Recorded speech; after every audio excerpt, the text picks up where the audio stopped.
Padiwa vateereri tadzoka zvekare with another episode pano paZim Facebook Secrets and Confessions. Regai tibva tapinda mumaconfessions atadzoka takakubatirai. Hanzi makadi zvenyu mukomana. Ndinokumbirawo kuti mundiposterewo nyaya yangu because pane zviri kuitika kwandiri zvekutoti zviri kundishungurudza mukoma. Inini nhau yangu yakamira sekudai. I am someone wekuti akapinda first marriage yake at a young age. At that time ndainge ndichingori ne16 years. So I don't know kuti is that the reason ingava iri iyo iri kukonzeresa kuti ndinge ndichizoita zvinhu zvekuti zvinozopedzisira zvadestroya marriage yangu in the end. Murume uyu wandakazopinda naye second marriage inova iyo yandiri mukomanashi, munhu wekuti haana kana chipomerwa. Yes, of course, munhuwo wenyama, here and there tinokwanisa kumbonetsana, but chacho chekuti ndingati ndicho chiri kukonzeresa kuti ndinge ndichifunga zvekubuda mumarriage naye, I cannot even find any reason at all. Murume uyu anondida, he provides for me, for our children, and also vana vangu vandakapinda navo mumarriage iyi. Zvakaitika mukomanashi zvekuti ndinge ndichipinda mumarriage at a young age, it was that ndakati ndichibva kuchikoro ndokubva ndasangana nemurume wacho wandainge ndava kudanana naye. Saka pane dzimwe hanzvadzi dzangu dzakangotiwana takangomira paside peroad ndokubva vatanga kutotirova. Saka kutirova kwavakatiita kuya vakabva vatoti izvozvi zvishamwari chitoenda nemukadzi wako uyu, and at that time I was still only 16 years. Ndiko kuenda kwandakaenda into my first marriage. Ndakanogara kuya ndokubva ndapiwa vana vangu vaviri, but the marriage yaiva marriage iyaya yekuti munhu wacho aingova ari munhu wekungoti aingomukira achingotevedzana nemadoro kumusha ikoko kwatainge tichigara. Akazombowana basa, but zvaingova zvekuti kana akawana mari yake aingova munhu wekungoti aingogara ari mupower. Even pandaimbomutevera kutown kwainge ava kugara, ndaingosvika munhu achiti handina kana senti, mari yose inenge yadyiwa, it's either nemahure. Munhu wekuti aisazeza kuti kana akabva kubasa obva ananga kubhawa obva atora zvikwereti, then mwedzi paunopera anotanga aenda kubhawa onobhadhara zvikwereti zvake, ongodzoka kumba kana anenge akangobata chimusoro chenguruve kana kungoti anenge akangobata chisaga chehupfu, otokuudzai kuti ndiyo mari yasara. Imwe inenge yasara inenge ingori mari yerent. Mukomanachi, kana ndikakuudzai kuti munhu uyu ainditorera advantage because ndainge ndiri mwana mudiki kwaari nemakore ainge akawanda, ndofunga zvekuma 13 years kana kudarikidza. Saka iye aingonditorera advantage nekuti ndaingonzi ndiri mwana mudiki. Saka aingoti akashandisa mari yake kuti umubvunze aibva akupindura rafu. Inini nekutya kurohwa ndaibva ndangonyarara. Kana ndikakuudzai kuti ndakapinda mumarriage imomo murume uyu asina kana gumbeze, ndikasvika pakuzotiza murume uyu asina kana gumbeze. Mabhurugwa ndakasvika pakupfeka mabhurugwa ainge akaita kuboka boka pakati. Mabhurugwa andainge ndakangobva nawo kumba kwedu kubva ndichingori musikana ndo mabhurugwa andakapfeka ndikazvara vana kusvika ndichizotiza mumarriage umu. Ndichitanga kunogara naye first day ndakashamisika ndichiona kuti murume uyu pahembe dzake dzose aingova neunderpendi yake 1 iyoyo. Kazhinji kacho aingoti kana achifamba aingopfeka ringangova riri jini, trouser kana kuti short, asina kana kupfeka underpendi. Mukomanashi, zvinhu zvekuti zvinondishungurudza mukomanashi. Dzimwe nguva ndinotombogara pasi ndotanga kusvima misodzi ndichiti nhai Mwari, kowane paya makambondipa ushingi hwekuti ndikwanise kushingirira in my first marriage, even though marriage yacho yandainge ndakapinda, in that marriage mainge mutori nenhamo yekutoti panapo wanyatsonzwa kuti ya panapa ndazonhohwa nhamo, because ndaikwanisa kutevedza kana njanji. Apa ndinenge ndakatakura kamwana kumusana nebhaketi rinenge rakazara maavocado mumusoro, ndichifamba ndichitengesa, so that iye paanozobva kubasa anokwanisa kuzowana ndabika something. Dzimwe nguva taikwanisa kutingura mukomanachi nekuti ndainge ndava kuwirirana nevamwe vakadzi vechikuru, but ndakawirirana navo nekuda kwenhamo. So vakadzi ava vaifamba netsoka, ende rwendo rwacho rwataifamba rwainge ruri rwendo rwainge rwakareba zvisingaiti, but ndaingoshingirira. Ndakasvika pakuonda mukomanachi zvekuti waiti kana wakanditarisa so waitonzwa kana kusemeswa. Even iye aiti kana nguva yekuti anenge ava kuda kuita bonde neni aita kutaura kuti hakuonda kwawaita ka kunyangwe nhengo yangu kuti ichinyatsosimuka nesimba haingambosimukiri zvinhu zvakadai, but yet iye aisakwanisa kundiprovidira for zvinhu zvacho zvinoita kuti munhukadzi kana wakamutarisa ave akashongedzeka. But ndakaramba ndakangoshingira. Ndakatombosvika panzvimbo yekuti ndaitoziva kuti kana ukaenda kuzviminda zvakati zvakati ukanoshuzha ikoko unotobva ukabata something. But in this marriage yandava mukomanashe, I just feel like I just have to give up nezvinhu zvidiki diki. Like in my previous marriage, murume uyu aiti kana akatenga kana nyama aita sekunge munhu atenga motikari, because aikugarira uchibika nyama iyoyo akakutarisa kuti uri kugona kuibika here. Pakunodya paya kana kuri kunzi akanzwa kuti nyama iyi hainaki, aipopota kamwe kamupopotero kekuti wega waizvishaya kuti ko saka apa ndatadzei, achikudza kuti kana wanga usingagoni kubika nyama yandauya nayo wadii wandiudza ndazvibikira ndega. But in this marriage yandiri, murume uyu wandigere naye mukomanachi munhu wekuti anondida zvese nevana vacho vandakabva navo in my previous marriage, and also munhu wekuti kana kuchengeta kwaari kuita amai vangu anovachengeta in such a way yekuti unotofungidzira kuti ndivo amai vake nyakubereka. Ndakatombozamawo kupinda mugroup rechakafukidza dzimba matenga, and I tried kuti ndinge ndichitevedzera zvose zvakataurwa natete, but response yandinopa murume wangu uyo wandigene naye iresponse yekuti ndega ndava kuona kuti apa murume uyu, even though ndakapinda naye marriage, but I don't love him at all. Why I don't love him I don't even understand. Muone zvenyu mukomanashi, pandainge ndiri mufirst marriage yangu ndichifamba netsoka, nzendo dzainge dzakareba kudai, so ndaigara ndichingotaura naMwari ndichitaura kuti Mwari, kana zvichibvira ndinokumbirawo kuti muzondipawo murume anokwanisa kundida inini, amai vangu, zvose nevana vangu. Tarirai muone kuti kutambura kwandiri kuita. But now Mwari vacho I think kuti vakazondipa murume wacho wandainamatira, but now ameno kuti chii chiri kuitika mumwoyo mangu. I don't love this guy at all. Even panguva yebonde mukoma, I do zvinhu zvekuti kana akazviziva kuti ndizvo zvacho zvandinenge ndichiita, I don't think kuti anozomboda kuramba akagarisana neni, because kuti ndinzi ndanakirwa nebonde racho, ndinotanga kuimagina kuti ndiri kuita bonde nababa vevana vangu, uyo murume wandakatanga kupinda naye mumarriage. Ndakatomboita mistake mukomanashi, because there was this other time pandainge ndichiita bonde nemurume wangu, saka nenhau yekuti mupfungwa dzangu pose patei tichiita bonde kuti ndikwanise kuenjoya, ndinoimagina kuti murume wangu uya wekutanga ndiye anenge ari pamusoro pangu. Kana ndikasangodaro ndinonzwa kuti pana pabonde racho ari kutomboita zvachose. Saka ndofungidzira kuti that day ndakazonyanyisa kufungisisa, because ndakazoti ndava kunopedza ndokubva ndangokaruka ndamuudza kuti baba nhingi, as in baba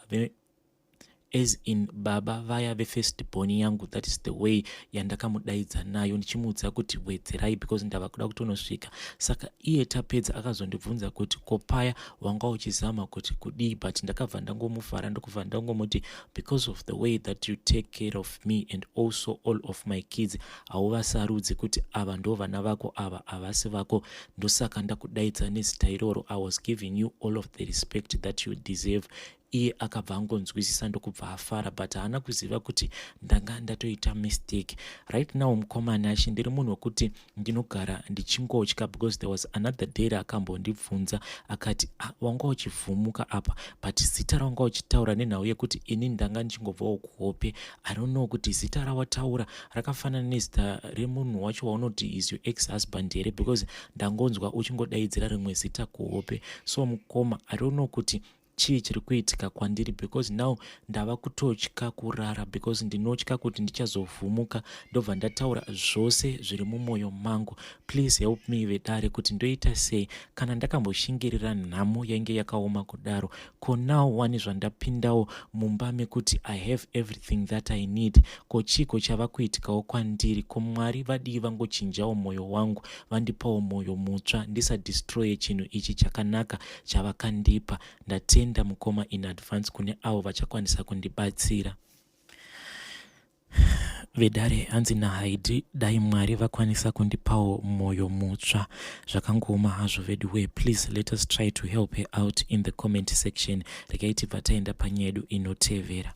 hanzi makadii mukomanashi, ndokumbira kuti mundiposterewo nyaya yangu as hidden identity. Inini mukomanashi ndine zvinhu zviri kundinetsa zvekuti in the end kana zvinhu zvikaramba zvakadai, kana marriage yacho ndichazoisiya, murume uyu ndiri kungofunga kuti secretly ndobva ndangomutiza zvangu because iye naamai vake vari kundipa imwe pressure isingatomboiti. As we speak right now, ndiri munhu wekutoti handichatombotauri naamai vake nekuda kwekuti after ndazvara mwana wangu I was expecting semanzwiro andainge ndichiita kunzi mwana anokasika kudonha guvhu, but mwana wangu mukoma akazodonha guvhu at 1 month. Kudonha guvhu kwaakazoita it was after inini namai vemurume wangu tatomboblokana pamawhatsapp because ivo vainge vakaudza murume wangu, but murume wangu message yacho ainge akaidelita. Saka ndakazongoti ndakabata foni yake, amai vake vakabva varesenda that audio, ndikabva ndangoforwarda audio yaya kuchat kwangu ndokubva ndaidelita. Iye azoenda kubasa ndokubva ndasara ndichiteerera vainge vachimubvunza kuti guvhu remwana kosei musati maita plan neguvhu remwana, nekuti ndakakuudzai kuti guvhu iroro rinofanira kuti rikadonha mubva matsvaga weye yekuti riuye kuno kuZimbabwe, nekuti ndini amai vako, saka ndini ndinoziva kuti guvhu remwana wako rinofanira kunge richizoitwa sei. Mukomanashi, ipapo ndinoda kureurura nenhau yekuti ivo amai vemurume wangu ndakazopindurana navo mashoko after ndaramba ndichingoteerera audio yavo because ivo vakazongoramba vachingondishoropodza because inini nemurume wangu uyu takasangana kuno kuSouth Africa even though ndainge ndakabva kuZimbabwe ndisati zvangu ndava nemwana, ndakazotoitira mwana wangu uyu muSouth Africa. Saka ivo vakazotanga kutaura paaudio paya vachiti iwewo unoziva sei kuti mwana iyeye ndewako, pamwe uri kutongouchengeteswa gora mwana iyeye I have a feeling yekutoti asitombori mwana wako. Saka mashoko iwawo akabva andibata because kubva murume uyu zvandainge ndakamuudza kuti neniwo ndakuda, handina kana kuzomboita any attempt yekuti nditi kana ndikanyengwa neumwe murume ndinobvuma because uyu ndiye munhu wekuti ndainge ndasarudza kuti ndiye achava murume wangu kusvikira kumagumo. But ivo amai vaita sekunge vainge vachikweshena mwana wavo vachimuudza kuti izvezvezvi zvauriwe uchapedzisira wachengeteswa mwana asiri wako. But yet he didn't know kuti even the day randakapeka mabags angu ndichiti ndava kutanga kugara nemwana wavo ndainge nditori kumaperiods, and also the following month ndakabva ndatoenda kumaperiods. Mimba yakazotobata mwedzi wechi3 apa ndainge ndatova nestress ndichifungidzira kuti sezvo ndiri munhu wekuti kubva zvandainge ndakabva kuZimbabwe handina kumboita mwana, maybe ndiri munhu wekuti handikwanise kuita mwana, but mwedzi wechi3 mimba yakabva yabata. Because of mashoko andainge ndanzwa achitaurwa naamai vemurume wangu, ndakabva ndanzwa kuti panapa ndabitirirwa, handina kuzvipa mukana wekuti ndimbodzora hasha dzangu because dai ndakangodzora hasha dzangu ndakangoignore. But mukoma I regret mashoko ose andakazovaudza because ndakangotora foni yangu ndokubva ndaenda pachat pavo ndikabva ndatanga kuisa voice note ndichivatuka because ndakavaudza ndikati kana kuri kunzi muri kuda guvhu remwana wangu just forget and smile. Inini guvhu remwana wangu ndichaflasha mutoilet. Imimi kana kuri kunzi munofarira stereki kunge muri munhu wekuti munopiwa maguvhu evana, chiitai mwana nemwana wenyu. Mwana yeye paanozodonha guvhu mozowana guvhu racho ramunoda. Saka ivo vakangotora that voice note vakaforwardira kuna vatete vangu, vakaforwardira also murume wangu, vakaforwardira nedzimwe hama. Saka inini as a woman mukomanashi nekurizina kwangu semunhukadzi ndiri kuona kuti even though murume wangu iye achiti anondida, but in the end this marriage iyi handifunge kuti icharamba ichienderera mberi because ndatova munhu wekutoti kuhama dzake vanongofunga kuti munhu uyu munhu akashata with the way yekuti ndakataura nayo naamai vake. Saka support chaichayo murume wangu kana kuri kuzonzi akaita magirlfriends kana kuti akazoita zvaaita in the future, I don't think kuti ndichawana any support from his relatives. But mashoko awa ndakamataudzwa nenhau yekuti at that time ndainge ndabitirirwa nemashoko ndainge ndanzwa, and also iye murume wangu atojoinawo that chorus yavapo mukoma ndeyekuti izvezvi mwana wangu handisati ndamugera pfudzi riya raakazvarwa naro. Saka ivo amai vake vari kuti once patichazogera mwana wedu tinofanira kunge tichizotora vhudzi riya tozoritumira kwavari kumusha. Hanzi ndivo vanoziva kuti vanofanira kuzoita sei naro vhudzi iroro, but inini izvozvo ndakamuudza kuti handizvikwanisi. Saka pese paanondiudza about that issue kuti ngatigere mwana musoro, ini ndikamuudza kuti no, handisi kuda. Pandichazogera wangu mwana musoro ndichatora vhudzi rake ndobva ndariflasha mutoilet. Iye anobva atsamwa obva atanga kuplaya that voice note randakatumira amai vake ndichivatuka. Mukomana achi ndokumbira kuti mutondibvunzirawo kubva kumhuri yeZimbabwe kuti should I try to fix things between inini murume wangu naamai vake, but this condition yekuti pacho patichazogera mwana wedu vhudzi raakazvarwa naro tobva tazoritumira kumusha, that one I cannot do. It's far much better kuti ndingoita zvacho zvandiri kuplana in my heart kuti ndingomutiza inini nemwana wangu ndobva ndanotsvaka rimwe basa ndobva ndashanda zvangu ndichichengeta mwana wangu.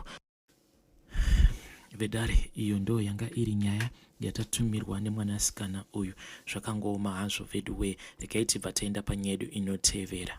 Hanzi makadii henyu mukomana achi, ndokumbira kuti mundiposterewo nyaya yangu makavigawo chitupa changu. Inini I am facing a crisis here as we speak. Ndiri munhu wekuti ndakapindawo muwanano, but kumashure uku ndine vana vangu 2, but dambudziko riripo nderekuti uyu murume wandainge ndichidanana naye, he used to take care of me, but akazosvika pakutaura kuti tarisa uone kuti ndiri kukuchengeta sei, chindiitirawo mwana. Ndakambotanga ndichiramba because of the secret that I am keeping. Inini mukomana achi ndiri munhu wekuti ndakanyanyisa kusangana nevarume vakasiyana-siyana, ende varume vacho ndainge ndichisangana navo tichishandisa makondomu. Saka vamwe vandinotaura navo hanzi mafuta aya emakondomu hanzi anoenda onobloka chibereko. I don't know kuti ichokwadi here kana kuti, because in my own case kana ndikatarisa kumashure uku kwandakabva ndine varume 3 vandakatombozama kuti ndinge ndichiita vana navo, but pavarume vose 3 murume aizongoguma ava kutongokudhampa achiona kuti pamukadzi uyu hapana kana mwana anombobuda. And also uyu murume wandigere naye iye hatozvizive kuti ndiye number 4 pavarume vandatombozama kuti ndinge ndichiita vana navo. I just told him kuti ever since pandakazvara mwana wangu wechi2 I never attempted kuti ndinge ndichizoita mwana neumwe murume. Saka iye akaramba achingondinyengerera achiti ndokuda kuzokupawo mwana wechinumber 3. Inini as a way to chase him off, and also kuti ndingoramba ndakatsikirira nyaya yekuti handingakuitiri mwana because hausati wandibvisira kana cent.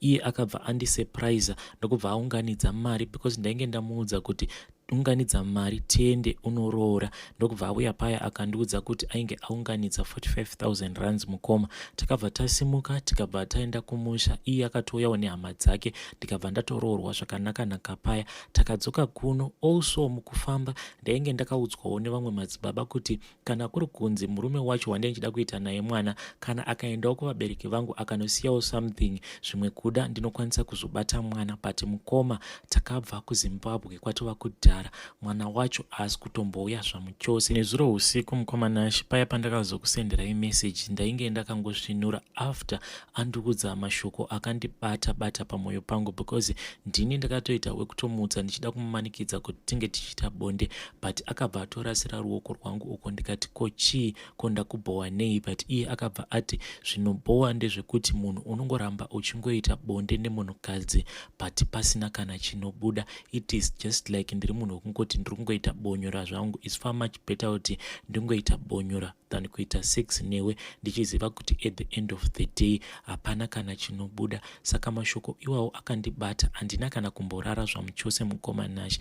All that I'm asking ndezvekuti hakunawo here kwekuti ndinokwanisa kupiwa madirections ndikazviendera ndega ndikanoromba kuitira kuti ndikwanise kubatira pamuviri, because munhu uyu mari dzaabvisa pandiri dzawandisa ende mimba yacho iri kutoramba kutobata zvamuchose. I can see kuti ava kungogara akanyarara as a way yekuti ava kugara achingozvibvunza kuti ko nhumbu yacho ichauya rini. Please ndibatsirewo mukomanashi. And also pandakamboenda kuchipatara ndakanzi kana ndikaramba ndiri stressed like this machances acho ekuti ndizokwanisa kutobatira pamuviri anobva atoita 0. Hanzi body yemunhu mukadzi kana uine stress haukwanisi kuzobatira pamuviri. Please help me mukoma, especially kana kuine vekuti ndinokwanisa kungoenda zvangu ndikangoromba ka1 ndobva ndangobatirawo pamuviri. vedare, iyo ndo nyaya yatatumirwa navahandzvadzi vedu ava. Kana kuine vane ruzivo, please let us try and help vahandzvadzi vedu ava kuti vangashandisa chii kuitira kuti vakwanise kubatira pamuviri nekukasika. Zvakangoma hazvo vedu we, tosangana zvekare mune zvimwe zvirongwa zvinotevera.